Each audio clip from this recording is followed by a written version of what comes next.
Hello students, welcome to Daksh academy Ladwa YouTube channel. So बच्चों, आज की क्लास में हमारा टॉपिक रहेगा संज्ञा, जिसे नाउन भी बोलते हैं। संज्ञा का टॉपिक जितना पढ़ने में देखने में आसान है, एग्ज़ाम में हम उतने ही कंफ्यूज होते हैं संज्ञा के टॉपिक में और हम अक्सर मिस्टेक्स करके आते हैं। तो संज्ञा का टॉपिक समझने के लिए कुछ बेसिक्स पॉइंट समझ लेते हैं हम सबसे पहले। तो संज्ञा की अगर हम बात करें बच्चों, इसे नाउन भी बोलते हैं। और इससे पहले विश्व को दो भागों में बांट दिया गया है। विश्व को दो भागों में बांट दिया गया है। कुछ वस्तुएं हैं, वस्तुओं में प्राणी भी आ जाते हैं जो दिखते हैं, और कुछ क्रियाएं हैं। और इसमें जो आएगा, जो दिखते हैं, वो किस में आता है? वो नामपद में आता है। और दूसरी जो क्रियाएं हैं वो किस में आ जाते हैं? क्रियापद में। यानी कि जिन्हें हम देख सकते हैं उनको हम किस में ले लेते हैं? नामपद में। और जिनको हम देख नहीं सकते वो किस में आ जाते हैं? क्रियापद में। जो क्रियाएं होती हैं, जो एक्शंस होते हैं। तो नेक्स्ट हम बात करते हैं कि एग्जाम्पल से हम समझते हैं। जैसे पक्षी उड़ते हैं, मैंने यहाँ पे एग्जाम्पल दिया है, पक्षी उड़ते हैं। अब पक्षी को हम देख सकते हैं तो ये किस में आ जाता है? नामपद में। उड़ता, उड़ते यानी कि ये एक्शन है तो ये किस में आ जाता है? क्रियापद में। एक नामपद है और दूसरा है क्रियापद। अब सबसे पहले हम नामपद को जान लेते हैं। नामपद क्या है? नामपद में बच्चों देखो, जिसके नाम दिए गए हैं, यानी कि जिसके नाम दिए गए हैं उसको क्या बोलते हैं? संज्ञा। संज्ञा होता ही नाम है। क्लियर? जिनके नाम रख दिए हैं उसे क्या बोलते हैं? संज्ञा बोलते हैं। और नाम न लेकर काम चल जाए, यानी कि जैसे राम स्कूल जाता है, ठीक है, हम राम हर बार ना बोलकर वह पढ़ता है, हमने वह लगा दिया तो ये किस में आ जाता है? सर्वनाम में। यानी कि नाम न लेकर काम चल जाए उसे क्या बोलते हैं? सर्वनाम।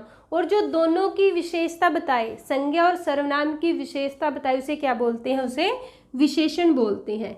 नेक्स्ट हम आते हैं क्रियापद में। क्रियापद क्या होता है? जो क्रिया की विशेषता बताए, जो क्रिया की विशेषता बताए, यानी कि क्रिया विशेषण, उसे हम क्रिया विशेषण कहते हैं, या फिर इसे हम अव्यय भी बोल सकते हैं। तो नेक्स्ट हम बात करते हैं संज्ञा की। संज्ञा की देखो बच्चों, परिभाषा सब जानते हैं। संज्ञा की परिभाषा क्या होती है? किसी व्यक्ति, वस्तु, वर्ग, स्थान, भाव के नाम को संज्ञा कहते हैं। उसके बाद संज्ञा में से क्या क्वेश्चन आता है? एक तो आता है व्युत्पत्ति या उत्पत्ति। व्युत्पत्ति या उत्पत्ति के आधार पे संज्ञा कितने प्रकार की होती है? तो व्युत्पत्ति या उत्पत्ति के आधार पे संज्ञा 3 प्रकार की होती है। व्यक्तिवाचक संज्ञा, जातिवाचक संज्ञा और भाववाचक संज्ञा। ये आपने याद रखना है अच्छे से। नेक्स्ट हम बात करते हैं अर्थ के आधार पे, यानी मीनिंग के आधार पे संज्ञा कितने प्रकार की होती है। तो 3 तो पहली है ही संज्ञा, जैसे व्यक्तिवाचक, जातिवाचक और भाववाचक। उसके बाद जो 2 संज्ञाएं इसमें और जुड़ जाती हैं, समूहवाचक और द्रव्यवाचक। तो अगर अर्थ के आधार पे अगर आपके पास क्वेश्चन आता है एग्जाम में, कितने प्रकार की होती है संज्ञा? 5 प्रकार की होती है, इतना आपने याद रखना है। तो नेक्स्ट हम बात करते हैं संज्ञा के भेद। संज्ञा के भेद में सबसे पहले आती है व्यक्तिवाचक संज्ञा। व्यक्तिवाचक संज्ञा को प्रॉपर नाउन भी बोलते हैं, क्योंकि हिंदी इंग्लिश दोनों में टॉपिक आता है। ताकि आप कहीं पे भी कंफ्यूज ना हो तो मैं आपको दोनों में इसको कराऊंगी, हिंदी में भी और इंग्लिश में भी। व्यक्तिवाचक संज्ञा बच्चों, व्यक्तिवाचक संज्ञा में हमेशा आपने याद रखना है, इसमें नाम आता है। नाम किसी भी व्यक्ति का हो सकता है, किसी वस्तु का हो सकता है, किसी स्थान का हो सकता है। तो जो भी नाम आते हैं वो किस में आते हैं?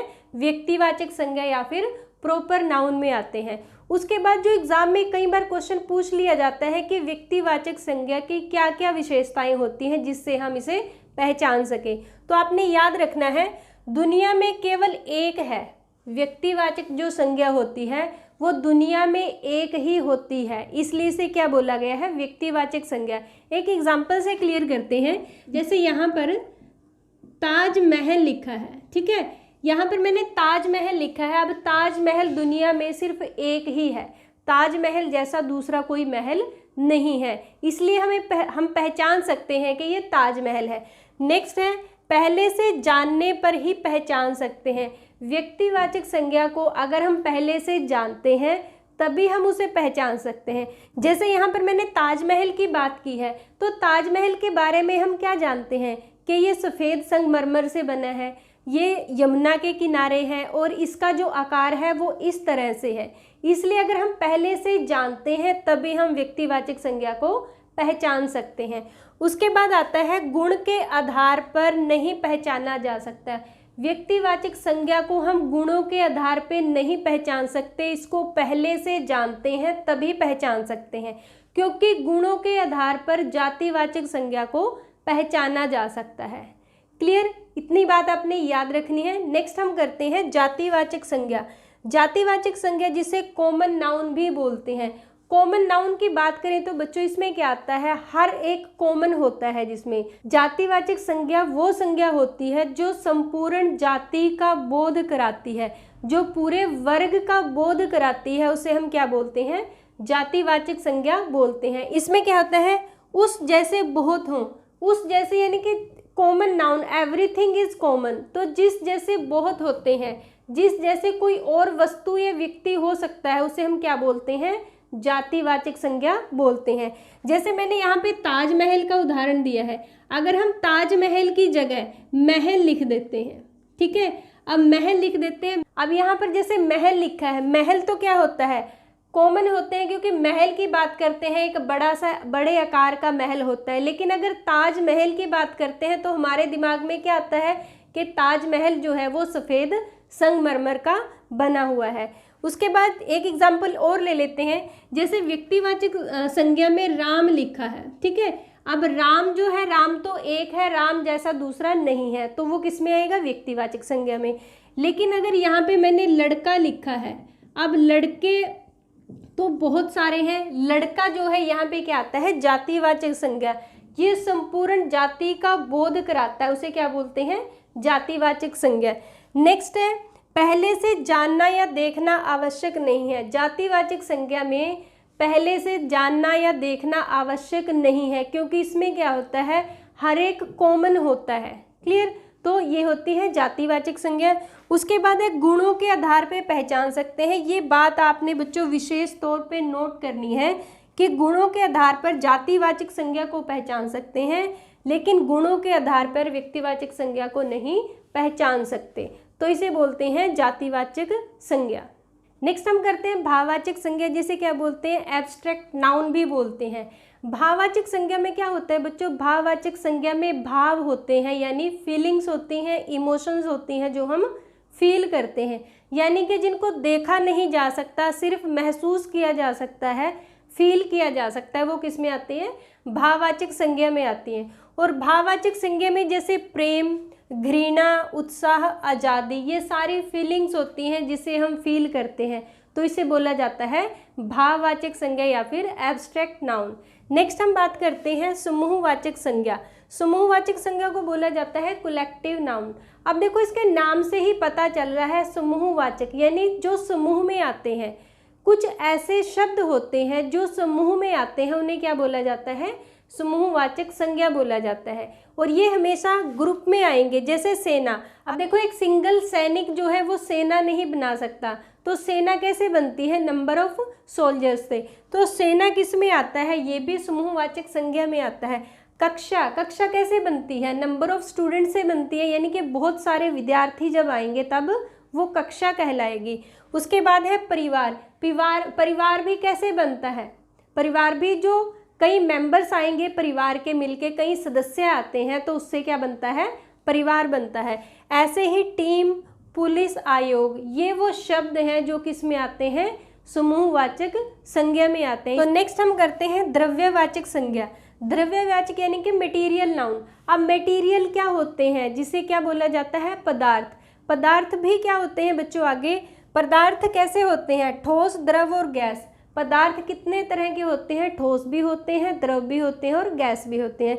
तो पदार्थ में क्या आता है, जिससे एक वस्तु से दूसरी वस्तु बनाई जा सके, उसे क्या बोलते हैं, पदार्थ, या फिर उसे क्या बोला जाता है, द्रव्यवाचक संज्ञा बोला जाता है। अब द्रव्यवाचक संज्ञा में क्या कुछ आता है, जैसे चीनी है, सोना, चांदी, पानी, दूध, ये सब किस में आते हैं, ये द्रव्यवाचक संज्ञा में आते हैं, इतना आपने याद रखना है। तो बच्चों नेक्स्ट हम बात करते हैं जो एग्ज़ाम में आते हैं, जो क्वेश्चंस एग्ज़ाम में आते हैं, बहुत बार एग्ज़ाम में आए हैं और बच्चे अक्सर इसमें कंफ्यूज हुए हैं कि इसमें संज्ञा कौन सी है, तो आपको इसे ध्यान से समझना है। जैसे कई बार क्या आता है, व्यक्तिवाचक संज्ञा से जातिवाचक संज्ञा, व्यक्तिवाचक संज्ञा से जातिवाचक संज्ञा बन जाती है। इसकी जो खासियत होती है, कैसे हम पहचान सकते हैं कि व्यक्तिवाचक से जातिवाचक बनी है, तो व्यक्तिवाचक संज्ञा का बहुवचन जातिवाचक बन जाता है। व्यक्तिवाचक संज्ञा यानी कि जिसमें नाम आते हैं, और जातिवाचक संज्ञा जो संपूर्ण जाति का बोध कराए। तो इसमें क्या होता है, व्यक्तिवाचक संज्ञा का जब वो जातिवाचक में जाती है तो उसका बहुवचन बन जाता है। इतना आपने याद रखना है। एग्जाम्पल से क्लियर करते हैं इसको। जैसे एग्जाम में क्या दे दिया जाता है, रेखांकित शब्दों में बताइए, रेखांकित शब्द में बताइए कौन सी संज्ञा है। जैसे यहाँ पे मैंने लिखा है आज हरिश्चंद्रों का अभाव है। अब इसमें जो अंडरलाइन शब्द है वो क्या है, हरिश्चंद्र। जैसे मैंने बताया कि व्यक्तिवाचक संज्ञा में नाम आते हैं और जातिवाचक संज्ञा में संपूर्ण जाति का बोध कराते हैं, लेकिन यहाँ पे नाम है। अब आपने यहाँ पे ध्यान से देखना है, इसमें क्या बताया है, आज हरिश्चंद्रों का अभाव है।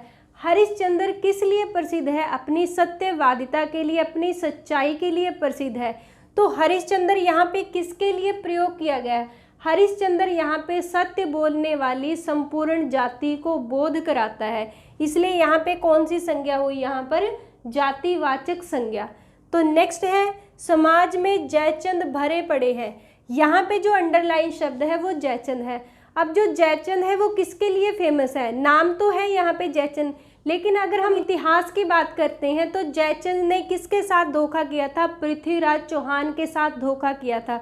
तो जयचंद यहाँ पे शब्द है वो किसके लिए फेमस है, वो किसके लिए प्रसिद्ध है। तो यहाँ पे जो जयचंद है वो किसको रिप्रेजेंट करता है, यहाँ पर जयचंद जो शब्द है वो धोखेबाजों की एक संपूर्ण जाति के बारे में बताता है, इसलिए इस शब्द में भी क्या है, जातिवाचक संज्ञा है।